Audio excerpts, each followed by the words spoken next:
Bismillahirrahmanirrahim. Assalamualaikum warahmatullahi wabarakatuh. Waalaikumsalam warahmatullahi Alhamdulillahi wabarakatuh. rabbil alamin. Al-malikil haqqil mubin. Asyhadu an la ilaha illallah wa anna Muhammadan abduhu wa rasuluhu. Allahumma shalli wa sallim. Barik ala nabiyyina Muhammad wa ala alihi wa sahbihi ajma'in, amma ba'd. Peserta kuliah FAI yang dirahmati Allah, kita bersyukur malam hari ini bisa kembali bergabung di kuliah FAI Tazkiyatun Nafas. Semoga niat dan usaha kita dalam hal ini diterima Allah SWT. Kita akan bahas tentang Asmaul Husna sebagai salah satu materi di Tazkiyatun Nafas. Kita akan bahas Al-Malik dan Al-Qudus. Ya. Semoga cukup waktunya, kalau tidak ya satu aja. Al-Malik salah satu sifat Allah yang ditegaskan di Al-Hasyr, wallahu alladzi la ilaha illahu Al-Malikul Quddus. Nah, Al-Malik ini bisa dibaca Al-Malik atau Al-Malik. Seperti mana di surat Al-Fatihah. Alhamdulillahirabbil alamin, Ar-Rahmanir Rahim, Malik Yaumiddin atau Malik Yaumiddin. Ada dua bacaan. Al-Malik, Al-Malik maknanya pemilik. Kalau Al-Malik maknanya raja.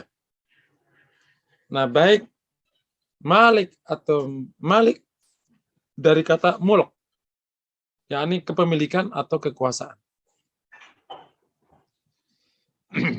Allah Ta'ala adalah pemilik alam semesta, termasuk pemilik hari akhir. Ia adalah raja pada hari akhir. Termasuk ia adalah, ya terjemahan ya ini, Malikul Muluk, rajanya para raja. Allah Ta'ala tegaskan di bab ini di konteks Malik, yakni pemilik, Qulillahumma malikal mulki, malikal mulki, pemilik kekuasaan. Qulillahumma malikal mulki, tu'til mulka man tasya. Engkau memberikan kekuasaan kepada yang engkau kehendaki. Wa tanzi'ul mulka mimman tasya, dan engkau cabut kekuasaan dari yang kau kehendaki. Wa tu'izzu man tasya wa tudhillu man tasya biyadikal khair. Engkau muliakan yang kau kehendaki dan engkau hinakan yang kau kehendaki. Nah, bab ini menguatkan tentang nama ini. Nah, nama ini luar biasa. Asma Allah yang satu ini setelah Ar-Rahman Ar-Rahim, Al-Malik. Kalau maknanya Al-Malik, maknanya ia adalah raja atau penguasa atas alam semesta. Disebutkannya Malik Yaumiddin bukan karena itulah kekuasaan Allah, tapi disebutkan karena lil khususiyah, karena mengkhususkan. Karena sudah ada alhamdulillahi rabbil alamin, Rabb alam semesta. Ia adalah penguasa atas alam semesta, ia juga pemilik atas alam semesta. Kalau maknanya Malik. Al-Malik atau Al-Malik maknanya berbeda tapi bermuara kepada satu, yakni mengendalikan, yang nanti ada di Al-Muhaimin. Karena ia penguasa, karena ia memiliki alam semesta, maka ia yang menguasai alam semesta. Kita belajar dari nama ini banyak hal, karena ya bahwa kekuasaan Allah tak terbatas. Itu yang kemudian menjadi kesempurnaan Allah. Kekuasaan Allah tidak ada satupun yang bisa menghentikan. Demikian kalau dimaknai kepemilikan, kepemilikan Allah nggak terbatas. Dan kepemilikan Allah bukan karena pemberian, ia yang memiliki segalanya. Segalanya ini adalah selain Allah, yang disebut dengan alamin. Oke ya. Dari sini, karena Allah yang memiliki semuanya, kemudian Allah menguasai semuanya, Tidak ada satupun yang lepas dari kekuasaan Allah Subhanahu wa taala. Maka mukmin harus tenang gitu. Sebagaimana tenangnya ia dari sifat Ar-Rahman Ar-Rahim, ia juga harus lebih tenang karena alam semesta itu milik Rabb kita. Dan Allah akan bagi, Allah akan kasih sesuai dengan yang ia kehendaki.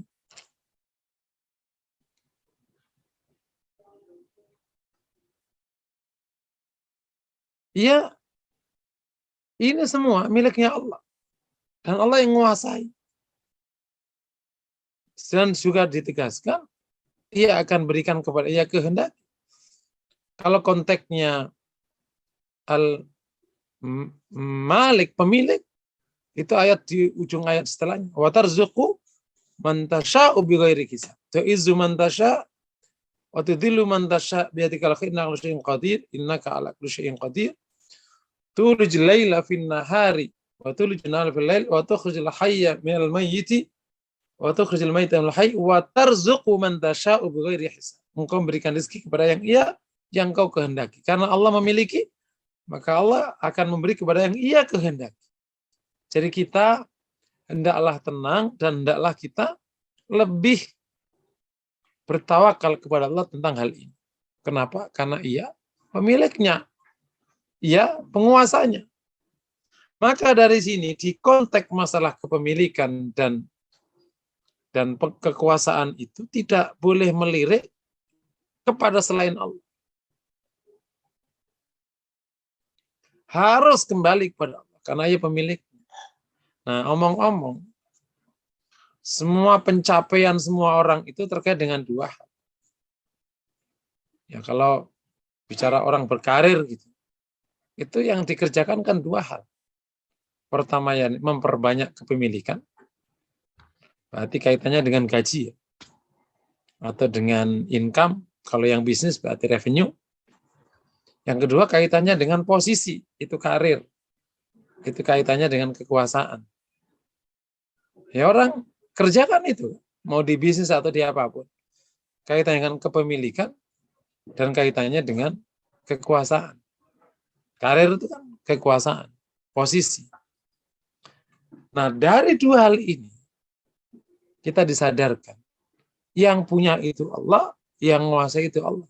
Qulillahumma malikal mulki tu'til mulka man tasya. Jadi, kekuasaan itu diberikan kepada yang Allah kehendaki.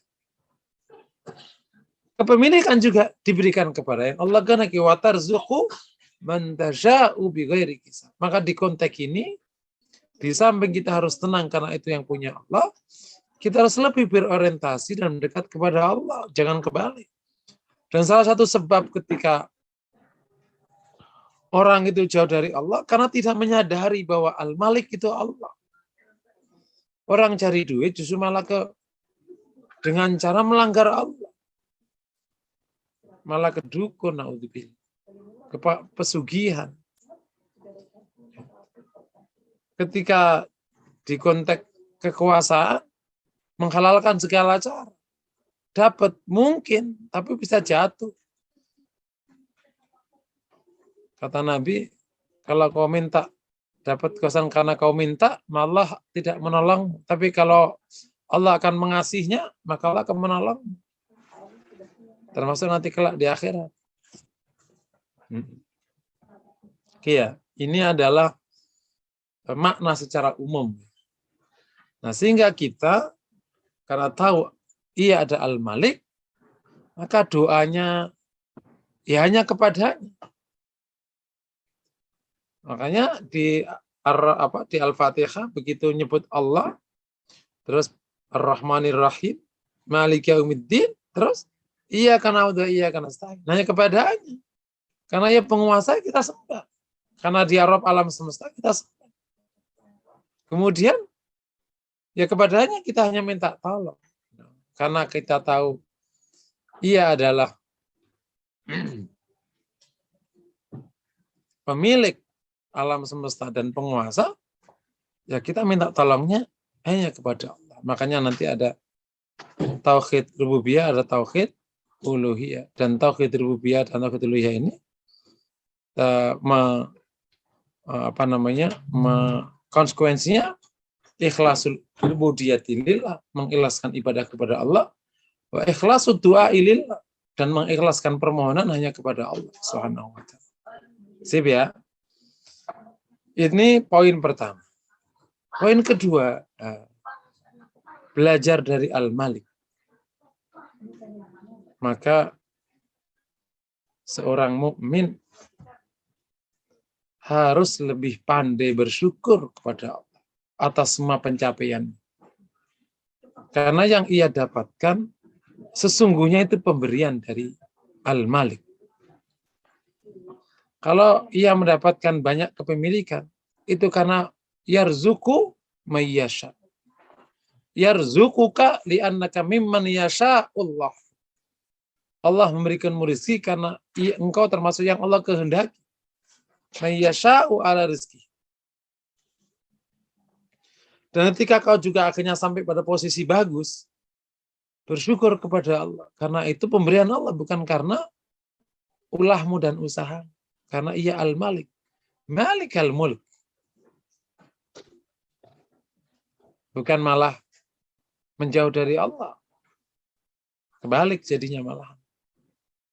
Padahal itu murni dari Allah. Makanya kalau Allah ingin cabut ribuan, bahkan hal yang tidak terduga pun bisa disebab jatuhnya orang. Fir'aun jatuh itu karena aneh aja, kan udah ketahuan sejak zaman dulu itu laut. Dan kemarin kan juga udah tahu, tongkat Fir'aun, tongkat Musa begitu. Nah ini ada laut terbelah. Yang mbok ngerem, jangan masuk. Tetap aja dia ngejar, dia akan tenggelam. Dan lain sebagainya. Bersyukur kepada Allah. Nomor 3, di samping bersyukur, seluruh kebaikan atas pemberian Allah, maka harus dilakukan. Termasuk, karena itu pemberian Allah, karena ia yang memiliki dan ia membagi, makanya disebutkan memberi dari apa yang Allah beri. Ya kan? Anfik, makanya misalnya, wa mimma razaqnahum yunfiqun. Dan mereka menginfakkan dari apa yang kami beri kepadanya. Karena emang yang memiliki Allah. Bersyukur dan bertindak sesuai dengan apa yang Allah perintahkan dalam konteks kepemilikan dan kekuasaan. Kalau kekuasaan berarti suruh beradil dan seterusnya. Karena itu perintah Allah Ta'ala. Jangan sampai dari bab itu menjadi sebab kita jauh dari Allah. Nomor 4. Belajar dari Al-Malik dan sekaligus mengamalkan makna dengan konsekuensinya, mukmin itu baiklah punya kepemilikan. Tentu Allah tidak sama dengan manusia. Konsekuensi dan arti dari Al-Malik, pesan yang ditangkap dari asma yang satu ini adalah mukmin hendaklah punya kepemilikan yang cukup. Bukan karena dia rakus akan dunia, tapi agar bisa menggunakannya untuk kemaslahatan dunia akhiratnya. Makanya kita diharapkan terhindar dari kefakiran, karena tidak punya apa-apa. Allahumma inni a'udzubika minal kufri wal faqr. Ya Allah, saya berlindung kepadamu dari kekafiran dan kefakiran. Jangan dibenturkan antara kesolehan dengan kekayaan. Nggak perlu dibenturkan. Karena 10 asyarul basyara bil jannah itu semuanya orang yang berkecukupan. Kecuali Ali bin Abi Thalib. Gitu. Jangan pula kemudian tidak ketika kita dapat pesan jangan dibenturkan antara kekayaan dengan kesolehan, tapi jangan pula diabaikan fitnahnya sehingga ngawur ngelola harta. Jadi akhirnya kejebak kepada hubud dunia. Gitu. Nah, kejadiannya ekstrim. Yang sangat mencintai akhirat akhirnya lemah di dunia. Akhirnya agama nggak tegak di tangan orang lemah. Kenapa? Karena untuk memakmurkan masjid aja butuh syarat yang 4 ya. Beriman Allah dan hari akhir, iqamatus shalah, memberikan zakat. Ya kalau pengurus masjid itu mustahik, ya nggak bisa ngapa-ngapain lah. Itu urusan masjid aja, bukan urusan agama yang luas. Semua pekerjaan dakwah Nabi zaman dulu, ya, yang biaya siapa? Ya para sahabat itu, di samping Nabi sendiri. Ya kan nggak ada itu donatur. Siapa mau donatur? Semua masih belum percaya. Dibiayai sendiri. Makanya pembenturan itu terjadi belakangan aja. Dulu para sahabat nggak menyadari ada pembenturan. Yang mereka pahami ya jadi muslim yang baik itu ya jadi orang hebat aja. Karena emang contoh-contohnya begitu semua, nggak dibenturkan. Pembenturan itu belakangan. Gitu. Nah terjadi karena terjadi hedonisme yang besar-besar di keluarga kerajaan zaman itu, Abbasiyah, bahkan sudah dimulai dari sejak Umayyah. Akhirnya yang jengah dengan masalah itu akhirnya mencari jalan pintas yang sangat berbeda, akhirnya merindukan kesederhanaan dan kemiskinan. Nah, gitu. Akhirnya benar jadi orang baik tapi jadi orang lemah. Yang satu jadi orang kuat tapi nggak baik. Kita ingin jadi orang baik yang kuat karena kepemilikannya cukup. Bukan karena kita mencintainya, karena ingin kita pakai dalam rangka kebaikan. Dan baik pula selanjutnya dari Asmaul Husna yang satu ini, di samping manusia perlu punya kepemilikan yang cukup, perlu juga punya pengaruh, lebih tepatnya penguasaan. Itulah yang dicontohkan Nabi. Agama ini memang ditopang oleh kekuasaan yang kokoh, sehingga cepat sekali berkembang. Kata Nabi, kata Utsman bin Affan, punya ruya ya, innallaha la yaza'u bil Qur'ani ma la yaza'u bis sultan. Innallaha yaza'u bis sultani ma la yaza'u bil Qur'an. Allah merubah dengan kekuasaan apa-apa yang tidak ia rubah dengan Al-Quran. Ya kan yang terasa itu. Ia yang Allah yang menguasai segalanya, mengatur full. Makanya para nabinya juga diberikan contoh. Sebagian, tinggal semua nabi. Dan kita kaum muslimin umat Nabi dicontohkan Nabi dan Khulafaur Rasyidin. Kenapa? Karena kebenaran yang tidak ditopang oleh kekuasaan itu hanya menjadi kebenaran normatif yang hanya ada di buku-buku, di norma-norma. Tidak menjadi kebenaran yang operasional dijalankan oleh orang karena tidak ada penopang. Nah, Masya Allah, makanya kaum muslimin di konteks ini perlu lebih sumul dalam memahami agama. Tapi lagi-lagi bukan dalam rangka hubud dunia, tapi dalam rangka iqamatuddin. Oke, Bapak yang dirahmati Allah. Sampai poin ini.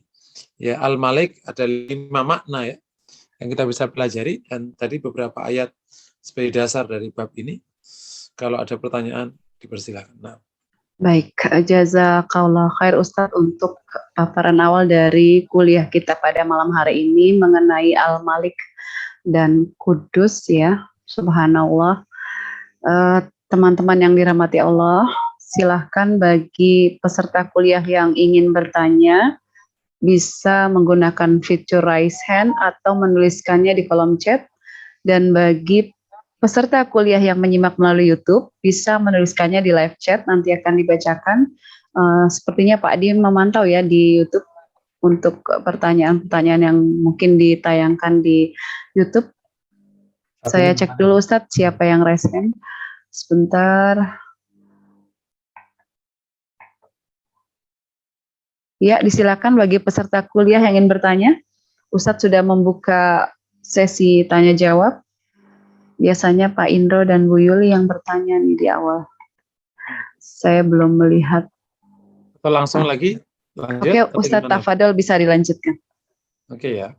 Nah itu kira-kira jadi belajar dari Asmaul Husna yang satu ini Al-Malik, kira-kira profil umat Islam itu begitu kira-kira. Ia tenang karena Rabbnya yang menguasai segalanya. Ia pandai bersyukur, ia juga menjalankan perintah Allah dalam konteks itu. Ketika Allah berikan kepadanya kepemilikan, maka ia akan jalankan apa yang diwajibkan oleh Rabb-nya kepadanya. Ketika Allah juga berikan kekuasaan padanya, juga jalankan oleh Allah perintah Allah padanya, berbuat adil dan seterusnya. Nah, perlu sedikit diinformasikan bahwa siapa saja Allah berikan kekuasaan, itu Allah perintahkan 3 hal. Nah, ini yang disebut sebagai visi kekuasaan. Allah tegaskan, alladzina makkannahum fil ardi aqamus shalah wa atawuz zakah wa amaru bil ma'ruf wa nahaw 'anil munkar.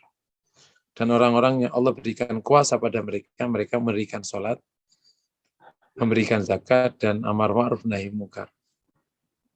Nah, kalau 3 ini kita turunkan menjadi bahasa sekarang, iqamatus shalah itu adalah menegakkan kehidupan berketuhanan. Nah, saya taat sama Allah. Yang kedua, wa atau zakat itu maknanya mensejahterakan kehidupan sosial. Orangnya sejahtera.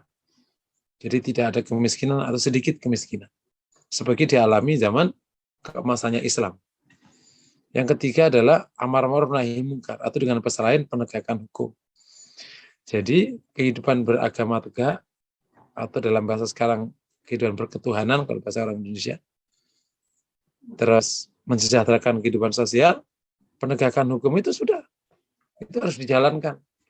Itu amanah Allah pada orang yang Allah berikan padanya kekuasaan. Gitu.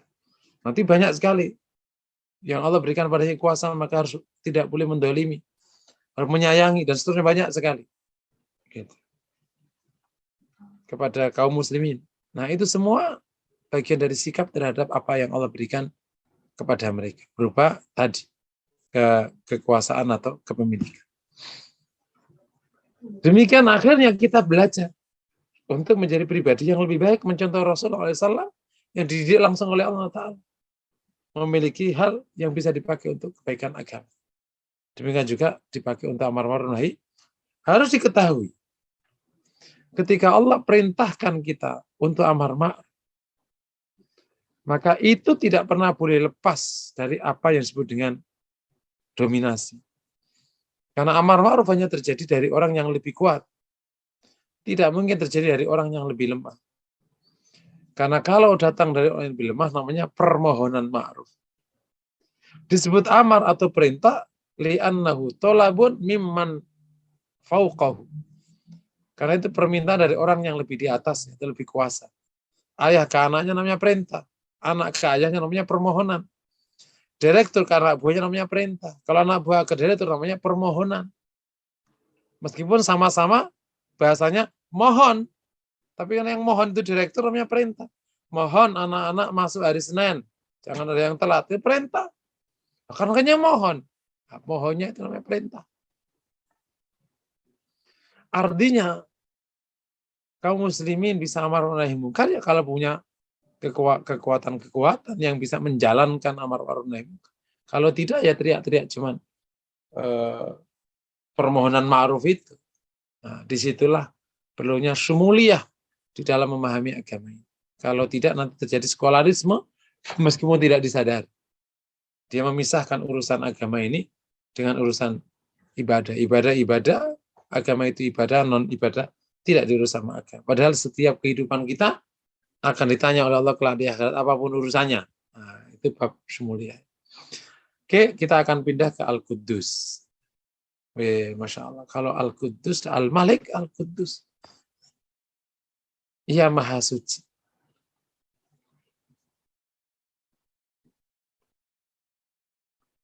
Maha suci. Suci dari mingkulin naqais. Suci dari segala macam bentuk kekurangan. Ya, Mbak. Ya, Mbak. Terus suci mingkulli at-tasbihat. Suci dari segala macam bentuk penyerupaan. Karena tidak ada satu pun yang menyerupai Allah. Suci dari segala macam bentuk kekurangan dan suci dari segala macam bentuk penyerupaan. Makanya subhanallah amma yasifun. Maha suci Allah dari apa yang mereka sifati. sifatkan tentang Allah. Allah dianggap begini, naudzubillah min dzalik. Allah Maha Suci. Ya. Ia memiliki alam semesta, ia menguasai alam semesta, tapi ia Maha Suci. Dan segala macam bentuk kekurangan dan penyerupaan. Masya Allah. Kita menghamba kepada yang Maha Suci. Kita menyembah kepada yang Maha Suci.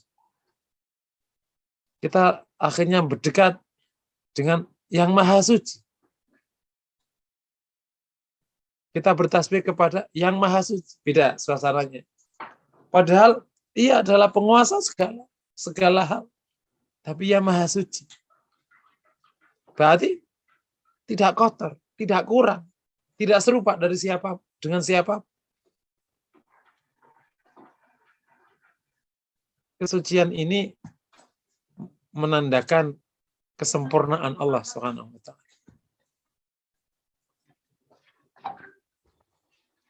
Nah, dari Al-Quddus ini, Bapak Ibu yang dirahmati Allah, kita akhirnya belajar kesucian. Al-Quddus memberikan pesan, ia Maha Suci. Makanya pastikan kita tidak terjebak oleh hal-hal yang disifatkan oleh sebagian hamba Allah kepada Allah, yang justru malah tidak mensucikan Allah, kayak menyerupakan Allah dengan yang lain. Atau menyebut Allah sebagai Tuhan yang ketiga. Atau Allah dianggap punya anak, punya istri. Na'udzubillah min dzalik. Itu ta'ala Allah amma yasifun. Maha tinggi Allah dari apa yang mereka sifat. Kita harus mensucikan Allah betul. Termasuk mensucikan Allah dari segala macam bentuk kekurangan. Karena ia Maha sempurna. Sip ya, clear di bab itu. Makanya khusus kalau menyebut nama Allah, pastikan tidak menggunakan nama yang bukan disebutkan oleh Allah tentangnya. Karena khawatir nanti mengandung ketidaksucian. Khawatir kalau penerjemahan menjadi tidak suci. Gitu. Kalau Allah ya disebut Allah Al-Malik, Al-Quddus, itu Allah. Karena itu sifat Allah tetapkan tentang, ya tetapkan. Oke ya, termasuk ini bab. Nah, kalau disebut dengan yang lain, khawatir nanti keluar dari konteks kesucian. Gitu. Khawatir salah. Nah, makanya harus hati-hati dengan bab. Para ulama zaman awal tidak pernah menyebut Allah kecuali dengan asma dan sifatnya yang Allah tetapkan. Karena tidak ada yang lebih tahu tentang Allah daripada Allah SWT.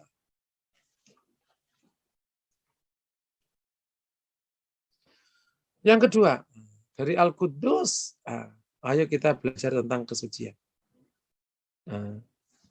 Makna dan konsekuensi dari asma Allah Al-Quddus yang akhirnya kita baca. Kita belajar tentang kesucian. Apalagi ini tentang kesucian diri, kesucian jiwa. Kita belajar tentang kesucian. Ayo kita sucikan diri kita. Suci dari apa? Yang pertama, suci dari dosa. Maka perbuatannya namanya taubat. Gitu.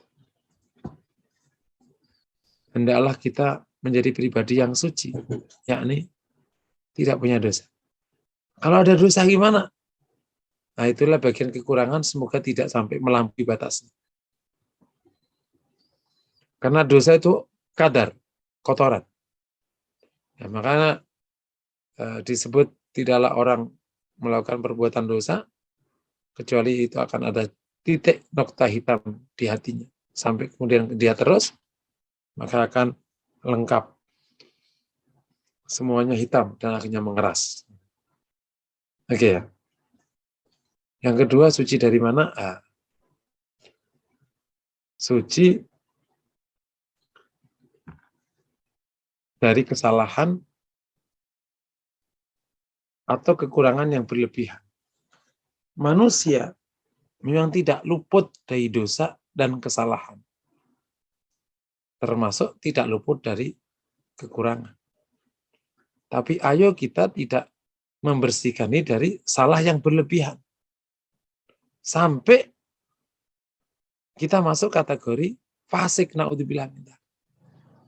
Gitu. Kalau kita tidak kena salah sama sekali, enggak. Kena pasti. Tidak kena kurang, enggak. Yang jadi PR-nya itu, jangan sampai berlebihan.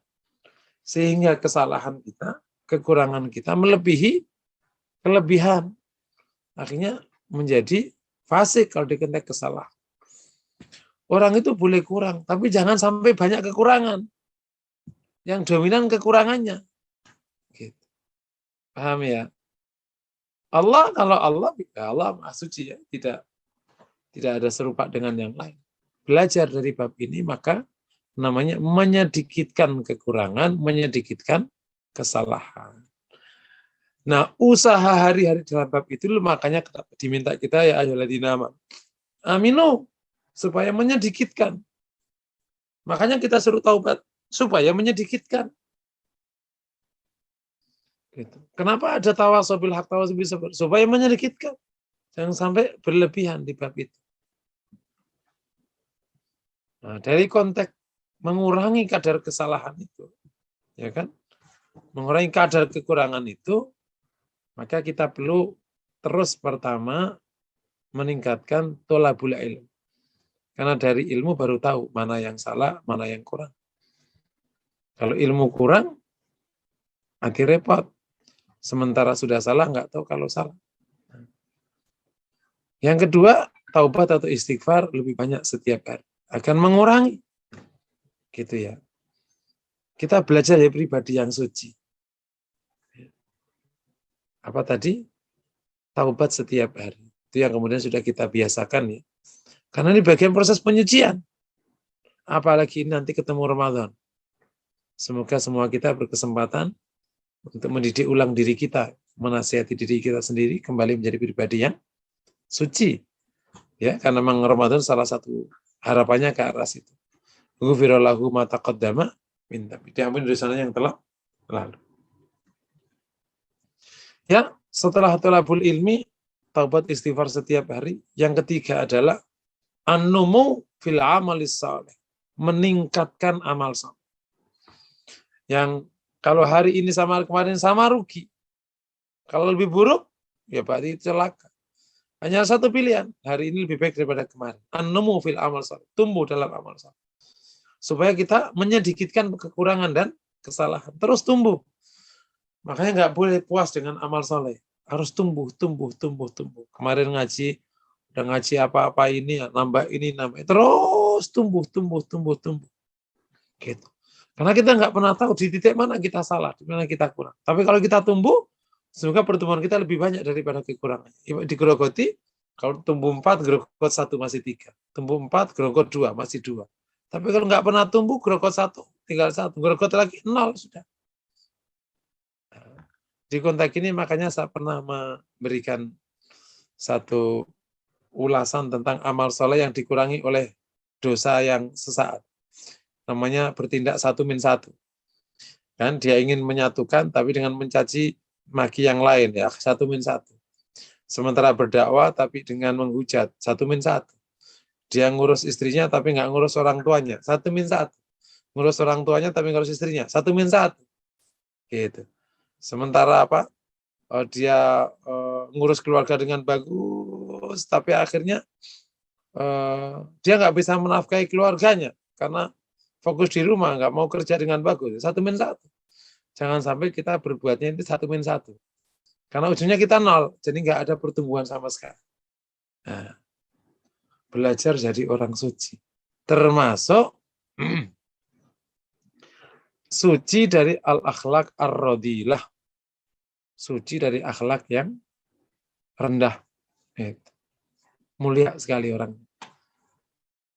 Jadi dari Al-Quddus, di samping kita mensucikan Allah dari segala hal yang kurang, segala yang tidak pantas, yang tidak Allah sematkan padanya, nah kita juga belajar jadi hamba Allah yang suci.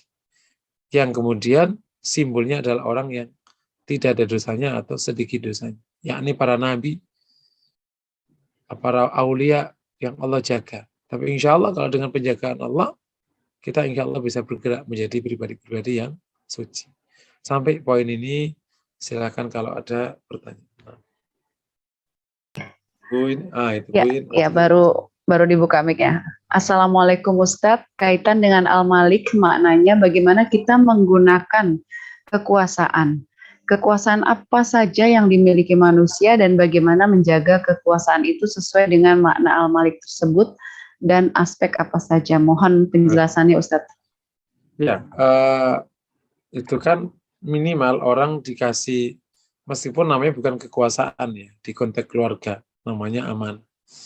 Ada sebagian orang Allah berikan kekuasaan padanya. Ya, baik kekuasaan formal atau kekuasaan non formal ya. Nah, maka pastikan digunakan untuk hal-hal yang Allah perintahkan. Yang pertama pasti harus adil.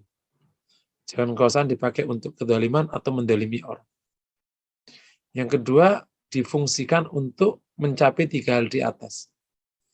Ya, menegakkan orang semakin dekat kepada Allah, mensejahterakan masyarakat, dan menegakkan hukum atau amar ma'ruf nahi munkar. Jangan sampai kekuasaan justru dipakai untuk menghancurkan agama. Naudzubillah.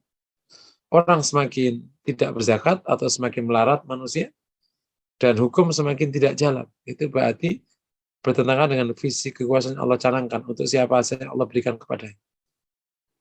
Oke. Nah, yang formal tentu lebih gampang menjalankan. Kalau kekuasaan non formal atau para leader yang formal, dia menggunakan pengaruhnya untuk hal itu. Ya, meskipun sekarang sebenarnya kekuasaan sudah terdistribusi di banyak hal ya. Zaman dulu itu terkooptasi di kekuasaan politik. Sekarang ada kekuasaan keuangan, kekuasaan budaya, pendidikan, masing-masing punya penguasanya dan punya pengaruhnya masing-masing. Nah, itu harus dijalankan dengan sangat baik. Jangan sampai kekuasaan menjadi sumber kezaliman dan nanti si orang yang mendapatkannya justru sengsara kelak di akhir. Karena dia menjadi contoh keburukan. Itu namanya tidak bisa menggunakan kekuasaan untuk kebaikan. Tapi malah kebaliknya, kekuasaan dipakai untuk kedoliman dan akan menyengsarakan dirinya kelak di akhirat. Karena hidup bukan hanya di sini. Ingat, hidup bukan hanya di sini. Wallahu a'lam. Ya, baik, jazakallah khair Ustadz untuk jawaban pertanyaan dari Ibu Mindrianingsih. Saya cek kembali di chat room. Baru pertanyaan dari beliau, bagi peserta kuliah lain yang ingin bertanya langsung disilakan menggunakan fitur raise hand. Di YouTube apakah ada pertanyaan Pak Adi? Saya belum cek di YouTube. Ada Bu? Bisa dibantu bacakan yang dari YouTube Pak Adi? Belum ada Bu. Oh belum ada, baik-baik. Bagi peserta kuliah yang lain disilakan bila ada yang ditanyakan. Sebentar saya cek yang raise hand. Oke. Belum ada ini. Kalau yang Asmaul Husna itu kan ada yang setiap pagi dibaca ya Rozak ya Fatah ya Rozak ya Fatah untuk meminta rezeki kepada Allah Ustaz. Nah kalau yang Malik Kudus ini apakah juga bisa dipakai untuk meminta kekuasaan kepada Allah ya Malik ya Kudus atau mungkin ingin menguasai hati manusia atau seperti apa penggunaannya Ustaz? Memang di konteks kekuasaan itu kan ada pattern ya atau anjuran atau panduan dari Rasulullah SAW, di mana ia mengatakan la tas'alul imarah, jangan minta kekuasaan. Rasul yang nyuruh. Tapi ketika kau diberi, maka kalau akibat minta, nanti Allah tidak menolong. Sementara kalau kau mendapatkan tanpa minta, Allah akan menolong. Nah sehingga agak beda dengan ya Razaqu ya Karim. Kalau ya Razaqu yang Karim kita boleh minta rezeki kepada Allah. Nah, gitu. Dan itu betul. Mencari kekuasaan itu kalau memang seperti orang cari harta, itu hidup hanya sengsara aja. Karena rumusnya kemungkinannya itu kecil. Jadi terjadi itu benar pemberian Allah SWT. Gitu. Meskipun ada rumus-rumus bagi mereka yang sudah punya itu, dia punya rumus khusus. Nah, sehingga di konteks ini Allah akan jatuhkan kepada siapa yang kehendaki. Dan kalau kejatuh kepada salah satu di antara kita harus siap. Gitu. Jadi di konteks kekuasaan minta enggak, tapi kalau jatuh ke kita, ya kita harus siap. Seperti Abu Bakar, seperti Umar, jatuh ke dia, dia siap. Nah, ada sebagian ulama yang akhirnya memberikan catatan. Nah, kalau dalam situasi di mana tidak ada orang soleh, atau diragukan komitmennya kepada kebaikan, bolehkah orang soleh kemudian meminta itu?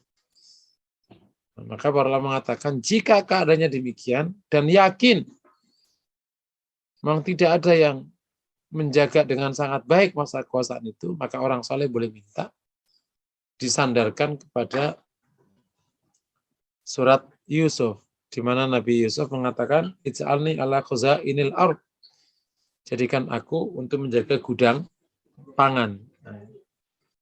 Yusuf yang minta, karena bagi Yusuf khawatir jatuh ke orang lain malah bahaya.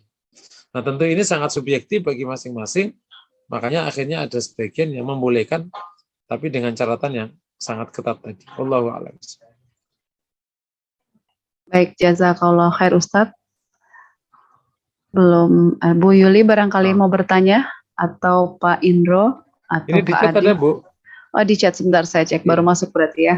Saya bacakan dari Ibu Wati ya kalau tidak salah baca. Bedanya Asma Al-Qudus dengan sifat Subhanallah apa Ustadz? Bedanya Al-Qudus kan Jadi suci ya. Al-Qudus itu asma Allah, nama Allah, Al-Qudus ya. Sifatnya suci, Al-Quds. Kalau namanya Al-Quddus, kalau sifatnya Quds. Sip. Subhanallah itu bukan sifat, Subhanallah itu zikir yang maknanya mensucikan Allah. Gitu. Jadi bukan sifat. Jadi Subhanallah itu ada kalimat zikir mensucikan Allah. Yusabbihu Allah. Kalimatnya Subhanallah, Maha Suci Allah. Meskipun maknanya mirip atau sama, tapi kalimat awalnya sama. Beda. Jadi Subhanallah itu adalah kalimat zikir untuk mensucikan. Kalau Al-Qudus itu asma Allah. Kalau sifatnya Quds, suci. Nah, demikian. Padahal yang lain. Ya, Ustadz di chatroom belum ada. Mungkin saya Lanjut cek ya? dulu di layar Alah. Zoom. Barangkali ada yang raise hand sebentar. Belum ada Ustadz, bisa dilanjutkan, Tafadol. Ya, meskipun susunan Asmaul Husna itu istihadat ya. Susunan itu istihadat. Bukan taufik. Rasul menyebut langsung ya. Tapi Allah menyebut di Al-Quran, Rasul juga menyebut di beberapa sunnahnya, diteliti sampai ketemu namanya.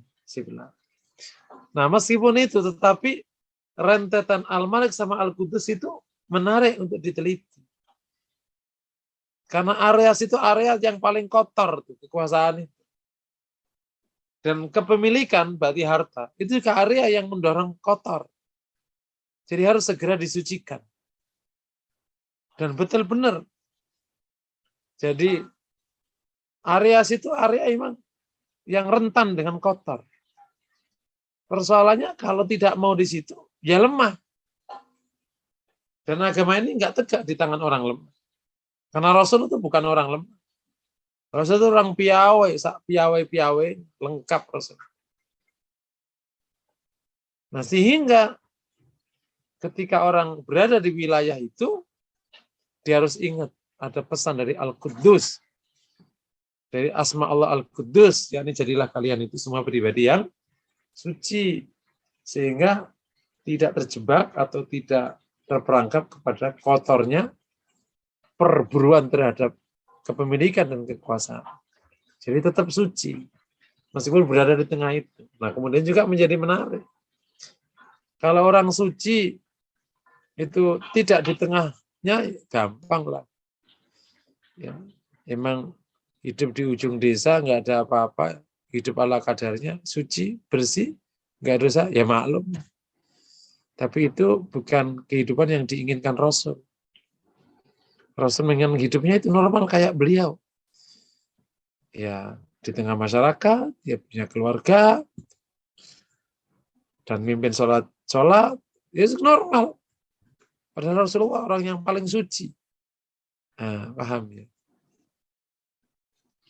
Nah, sehingga situasi yang sangat profan di dalam kepemilikan dan kekuasaan itu dipantau dan didasari oleh kesucian.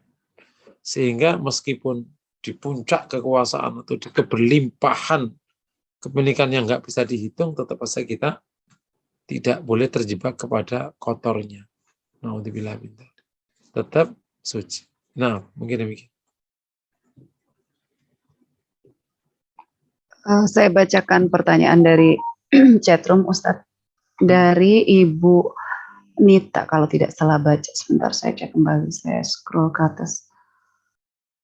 Oh, ini dari Ibu Hilda Nur. Ada 2, dari Bu Min juga ada. Sebentar. Dalam konteks zikir Asma'ul Husna, kapan Asma Al-Malik dan Al-Quds bisa digunakan, Ustaz? Tadi sebenarnya sudah sempat disinggung sedikit ya, kalau tidak salah menyimak. Silakan, Ustaz. Jadi dalam konteks apa Asma'ul Husna, Al-Quds dan Al-Malik itu dapat digunakan? Kalau yang Rozak ya Fatah kan ketika sholat duha dianjurkan ya. Nah, dalam konteks apa Asma'ul Husna, Al-Malik dan Al-Quds dapat digunakan? Ya, Apakah dalam setiap kesempatan? Kekuasaan, bukan. Kalau di Al-Malik ya doa yang kita juga boleh baca di pagi dan sore hari.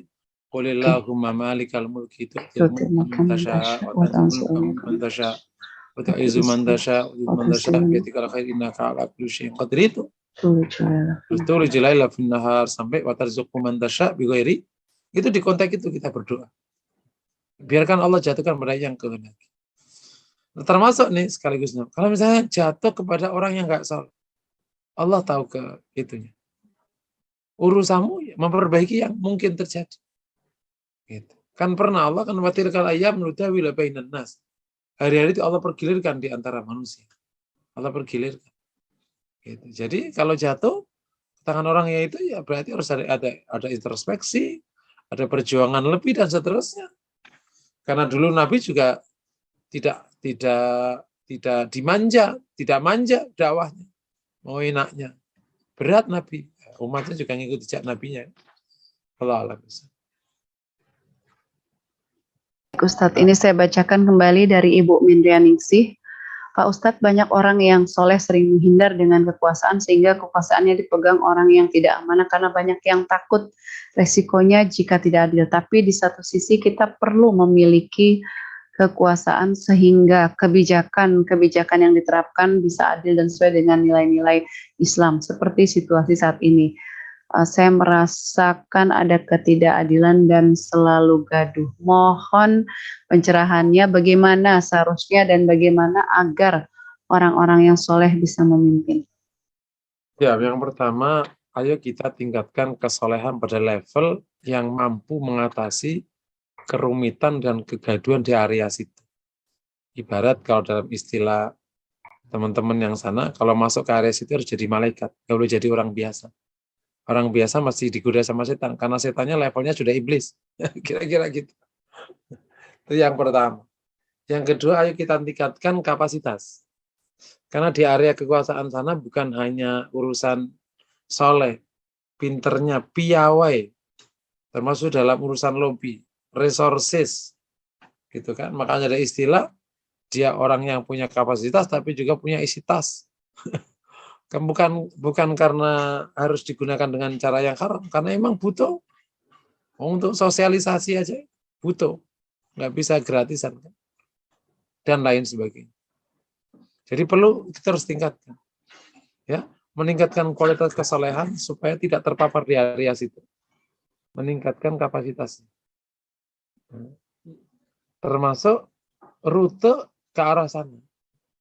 Saya pernah nanya ke Fakultas Ilmu Politik, apakah Anda diajari berkuasa?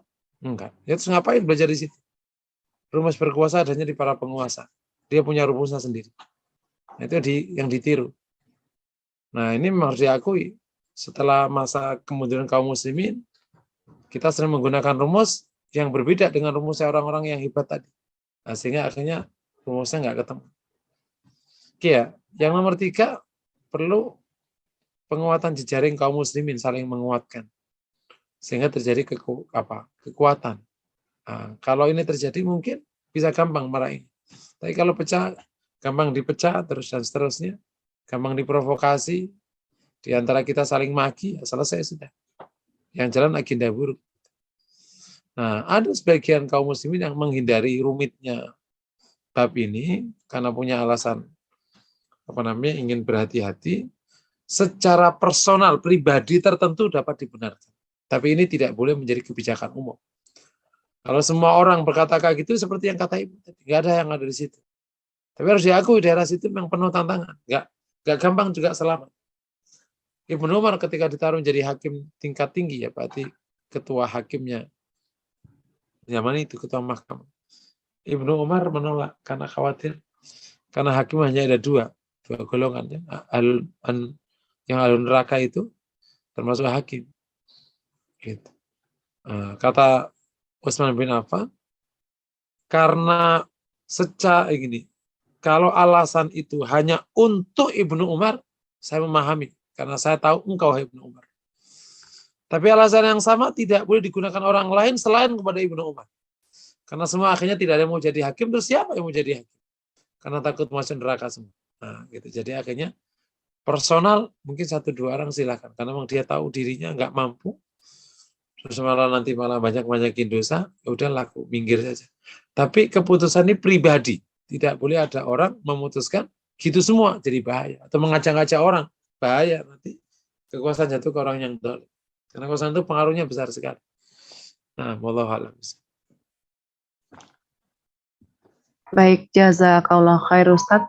Mudah-mudahan, ini ada pertanyaan dari Bu Yuli. Penguasa di tingkat nasional berputar di orang-orang tertentu dan menurun, diusahakan turun pada keluarga anaknya, bahkan di daerah pun demikian. Ya, ini sepertinya memang diwariskan ya kekuasaan, sehingga tidak bisa masuk celah bagi orang lain untuk menempati posisi tertentu. Jadi nepotisme ya kita sebutnya. Allah alam bisawab kalau istilah-istilah politik, karena kita pada malam hari ini membahas Asmaul Husna, Al-Malik dan Al-Qudus. Mungkin ada closing statement dari Ustadz untuk Pak Husairi raise hand. Baik, disilakan kepada Pak Husairi untuk bertanya langsung kepada Pak Ustadz. Baik, Assalamualaikum warahmatullahi wabarakatuh. Waalaikumsalam warahmatullahi wabarakatuh. Maaf lambat join, kan rapat dari pagi sampai malam. Pak Ustadz mau nanya, ini saya pernah dengar dari ceramah seorang Ustadz, cuma lupa tempatnya di mana. Katanya kalau kita mengamalkan satu saja Asmaul Husna, itu katanya nggak boleh. Maksudnya, ya Allah ya Malik, ya Allah ya Malik sampai 5.000 kali, itu tidak boleh katanya, tidak dianjurkan. Tapi kalau berdoalah kamu dengan nama-nama Allah yang 99, itu bagus katanya. Nah, saya mohon pencerahan, benar nggak itu dengan hanya satu amalan ya Allah ya Malik, ya Allah ya Malik, itu tidak dianjurkan dan tidak ada dicontohkan oleh para sahabat. Syukron. Ini bab masalah ini, memang masalah bab bid'ah ini memang pendefinisian dan implementasinya memang agak berbeda ya. Bagi orang yang merasa bahwa tidak ada contoh doa dari Nabi kayak gitu, dan kalau dia berdoa dengan cara itu ya berarti bid'ah. Itu biasanya rumusan kayak gini adanya di madzhab Hanafiyah, Hanabila, Imam Ahmad.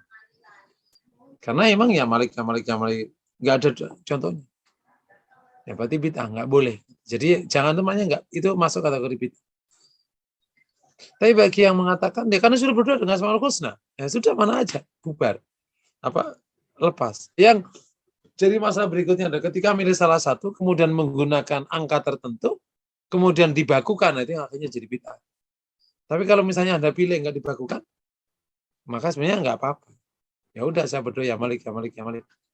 Gitu. Karena itu dzikir Asmaul Husna. Sebagaimana tidak ada perintah juga harus dzikir baca semuanya. Tapi baca sebagiannya berarti boleh, karena Asmaul Husna nggak digabung jadi satu di kalimat yang sama. Bahkan misalnya kepada Ismullahil A'zam, ya, nama Allah yang Maha Agung. Itu kan Allah ma'atu bi asma'ikal husna wa sifatikal as'aluka bi annaka Allahu la ilaha illa anta al-ahadus samad alladzi lam yalid wa lam yulad wa lam yakul itu namanya Ismullahil A'zam. Itu juga tidak semua Asmaul Husna, ini beberapa aja. Aslinya memang sudut pandang kayak gini memungkinkan berbeda. Tapi secara umum kalau menggunakan hal-hal yang baku ya akhirnya bid'ah. Makanya kalau punya pilihan jangan dibakukan. Jadi akhirnya pilihan aja, aku mau berdoa dengan Asmaul Husna yang ini, Tapi jangan dibakukan, khawatir nanti bid'ah. Nah, Allah a'lam. Termasuk sholat duha ya Pak Ustadz ya. Enak. Sholat duha kalau yang kita lakukan terus menerus tanpa putus, katanya itu jadi tidak benar karena seolah-olah itu jadi sholat wajib. Nah, itu cara berpikir kayak gini juga harus, itu akhirnya menyebabkan memang tetap debatable. Apakah sunnah itu bagusnya kita pernah langgar sekali aja supaya tetap sunnah atau tidak boleh kita langgar? Gitu. Kan sunnah, itu sudut pandang. Jadi bagi yang mengatakan perlu untuk pernah sekali tidak melakukan supaya tetap itu menjadi sunnah, ada benarnya. Dan mengatakan, nah kan sunnah Allah cintai, ya udah kita jalankan. Kan udah tahu yang wajib mana yang sunnah mana. Kenapa? Kita bukan waktu penetapan syariat, jadi nggak akan ada berubah hukum gara-gara kita terus sunnah. Nggak akan berubah, kenapa? Syariat udah selesai, Rasul udah nggak ada. Kecuali zaman Rasul baru penetapan syariat terjadi. Bagi yang mengatakan gitu, ada menjadi ini namanya sudut pandang dalam perkara. Kayak gini biasanya nggak pernah sepakat. Allah alam. Bagaimana Pak Khusairi? Cukup, makasih. Cukup. Baik, Afwan. Selanjutnya Pak, tadi ada Ustadz ini Bu Yuli Resen. Tadi pertanyaannya bagaimana mengatasi nepotisme tersebut, tapi disilakan kepada Ibu Yuli untuk bertanya langsung kepada Ustadz. Ya, Assalamualaikum warahmatullahi wabarakatuh. Waalaikumsalam. Ustadz, gini Ustadz ya, ini berkaitan dengan kekuasaan ya Ustadz ya. Maksud saya gini Ustadz, nggak usah muluk-muluk ke atas deh ya Ustadz ya, di bawah dulu lah katakanlah gitu. Kan itu kan mulainya itu kan barangkali dari keluarga ya Ustadz ya, mungkin ya. Katakanlah kita, nah sekarang kita nih lagi belajar katakanlah gitu, agama supaya baik gitu. Kita perbaiki diri kita, habis itu kita nyebar ke anak kita, keturunan kita gitu kan Ustadz ya. Terus nanti di masyarakat gitu Ustadz ya. Sehingga pelan-pelan barangkali nilai Islam terbawa, terus terimplementasi gitu Ustadz ya. Terus baru nanti kan ke atas tuh ya Ustadz ya, sampai ke kekuasaan, ke DPR, ke presiden gitu ya Ustadz ya. Karena kok saya lihat sekarang yang udah di atas itu kan berkutat di mereka sendiri gitu Ustadz ya. Kalau nggak anaknya ya siapanya lah, berusaha ke anaknya lah gitu Ustadz ya. Sementara partai Islam katakanlah gitu masuk, berusaha masuk sana ya, ada yang ke bawah juga gitu kan, kayak Ustadz tadi bilang harus lebih jadi malaikat lah sebelum. Jadi kayaknya masih jauh banget ya Ustadz ya. Mohon tanggapan Ustadz. Jadi kalau di konteks ini, kalau bagi yang sudah berlaku di situ, nggak ada rumus baku, Bu.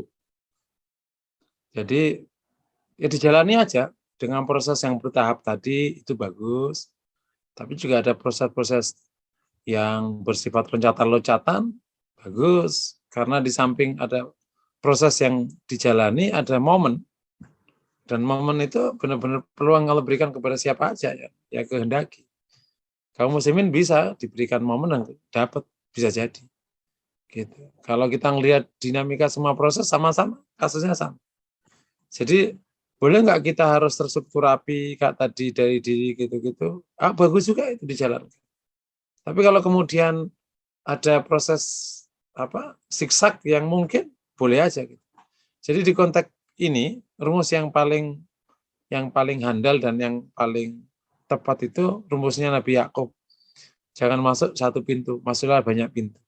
Di bab ini banyak pintu bisa dijalankan. Asal tentu yang penting halal. Jadi tidak bijak juga nunggu 1, 2 gitu. Karena kalimat ini sudah berulang sekitar berapa puluh tahun yang lalu sudah. Gitu.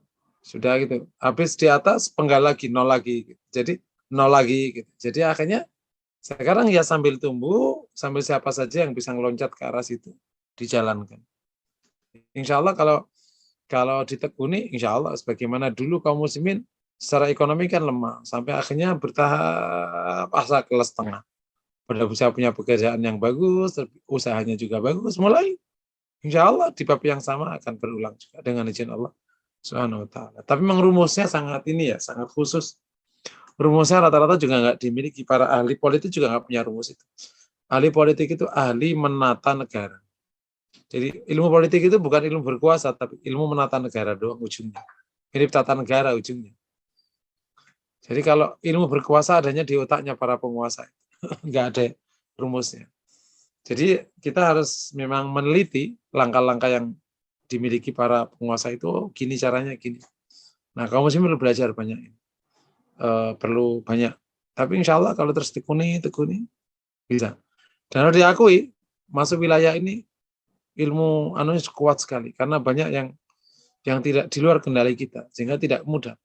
Ada case-case yang di dalam pembicaraan kayak taklim yang sangat ideal ini, bisa nggak masuk. Karena memang case-nya sudah sangat ini. Makanya perlu ilmunya cukup supaya milih pilihan hukumnya itu pas gitu. Ini boleh nggak, ini nggak boleh, ini boleh nggak boleh. Tapi insya Allah jadi dua ya, ada banyak sekali, harus banyak pintu yang dimasuki, banyak pintu. Sebagaimana banyak pintu yang dimasuki oleh Wali Songo dulu, akhirnya bisa memenangkan dakwah. Wallahu a'lam bishawab. Pak Ustadz, ini sudah hampir jam 10, tapi masih ada satu yang raise hand. Bagaimana menurut Pak Ustadz, apa kita berikan sesi untuk beliau atau mau dilanjut? Oke, disilakan kepada Pak Indra untuk bertanya langsung kepada Ustadz. Ya, terima kasih Bu In. Ya Ustadz, saya tertarik lagi tentang ini. Jadi kan tadi dikatakan bahwa kekuasaan kerajaan itu kan Allah berikan amanah kepada seorang. Tapi juga tadi katakan bahwa kalau ini mungkin ada orang-orang tertentu yang merasa bahwa kalau ini jatuh ke orang lain, ya kan, mungkin lebih buruk efeknya kan, maka harus kita ambil atau kita menawarkan diri kan. Sehingga kan dari sejarahnya Islam sendiri, dari mulai Bani Abbasiyah, Bani Umayyah, sekarang juga banyak kerajaan di negara Islam itu kan ngambil pilihan kerajaan Ustadz yang diturunkan dari bapaknya ke anaknya segala macam. Karena mungkin mereka berpikiran kalau ini jatuh orang lain mungkin tidak lebih buruk kali. Nah itu bagaimana Ustadz? Kan itu tidak ada pemilihan, malah dia langsung ke anaknya, pilih ke ponakannya atau segala macam. Gimana Ustadz? Terima kasih.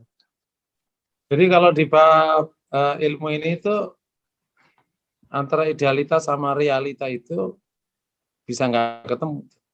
Makanya salah satu hikmahnya Islam itu tidak ada statement yang sharih tentang apa saja itu, bentuk negara, nggak ada nas. Yang ditegaskan di ayat Al-Khat terakhir aja, visi aja. Yang penting bisa menegakkan ibadah, kesejahteraan sama hukum amar ma'ruf nahi mungkar. Selebihnya karena itu dinamikanya besar. Kalau dalam bahasa saya, kalau di bisnis, kamu mencari jalan halal itu terbuka. Di politik itu lebih sempit jalan halal. Sehingga banyak keadaan darurat yang dilewati. Nah, sehingga memang sejarah politik yang bersih suci adanya di Khilafah Rasyidah. Setelah itu ya sudah berdinamika tingginya. Nah, semoga yang ada di situ dengan segala dinamika yang ada, nanti kalau ditimbang amalnya masih lebih bagus amal saleh. Itu aja sebenarnya. Kalau aslinya, kalau bukan karena memang kebenaran itu perlu yang menegakkan, kalau orang berpikir individualis, memang jangan masuk wilayah situ, saking beratnya tak terkira. Dahsyat sekali. Semua bentuk kelicikan ada di situ. Nah, sehingga ya kalau di konteks ini teorinya satu, jalani. Gitu. Nanti lama-lama ketemu teorinya. Makanya dalam politik itu teorinya tidak berteori. Saya suka menyebut polanya tidak berpola. Ada istilah yang populer di kalangan teman-teman. Saya punya politik itu polanya tidak berpola. Kalau polanya berpola, ya engkau tidak bisa menang karena polamu ketebak. Jadi polanya tidak berpola. Wallahu a'lam. Mungkin itu komentar kecil. Jadi karena dalam perjalanan zaman ini kan dinamikanya sangat tinggi Ustaz ya. Jadi Islam tidak pernah bicara bentuk Ustaz ya. Tapi tadi ya pesannya bahwa yang seperti Ustaz sampaikan tadi. Iya, makanya demokrasi akhirnya di sebagian besar kaum muslimin akhirnya menerima demokrasi. Kita menggunakan bentuk-bentuk yang sekarang dan seterusnya. Karena kan kerajaan pun juga tidak secara nyata kan. Gitu. Dan macam-macam. Jadi ke esensi, karena memang dalam praktek politik itu antara mimbar dengan fakta politik bisa kayak sumur dengan bor. Karena di politik itu sebagian besar variabel tidak dalam kendali kau. Nggak bisa kendalikan. Gimana caranya? Deal-dealannya itu menjadi sangat rumit. Makanya kalau kaum muslimin nggak paham masalah ini, Ya, akhirnya benturan terus kalau paham, oh iya. Perlu kematangan. Wallahu a'lam bishawab. Ada mimbar depan, ada mimbar belakang, Ustaz. Syukran, Ustaz. Ya, Jazakallah khair. ada namanya rapat ada namanya rapat setengah meja, rapat jam 10 malam, beda-beda itu istilah-istilah. Rapat sore sama rapat jam 10 malam beda. Kadang selesainya itu cuma masalah ngomong-ngomong aja. Ya, Wallahu a'lam. Baik, Ustaz. Iya, jelas, Ustaz. Terima kasih. Alhamdulillah. Jazakallahu khairan. Jazakallah Terima kasih, khair Bu. Ustadz. Ya, sama-sama Pak Indro. Baik, Ustadz, ini sepertinya kita sudah melewati kesepakatan waktu yang kita sepakati bersama. Mudah-mudahan materi kuliah pada malam hari ini bisa mencerahkan kita dan bisa menambah kecintaan kepada nama-nama Allah yang indah, khususnya Al-Malik dan Al-Qudus. Apakah ada statement dari Ustadz? Closing statement? Cukup, insya Allah. Baik, sebelum kita akhiri, izinkan saya membacakan informasi dulu dari Formula Hati Institute. Bagi peserta kuliah yang ingin memberikan infak terbaiknya, sebagian dari rezeki yang diberikan Allah, bisa mengirimkannya ke nomor rekening Formula Hati Institute dengan nomor rekening 70004917734 atas nama Ibu Tri Yuli Purwantini.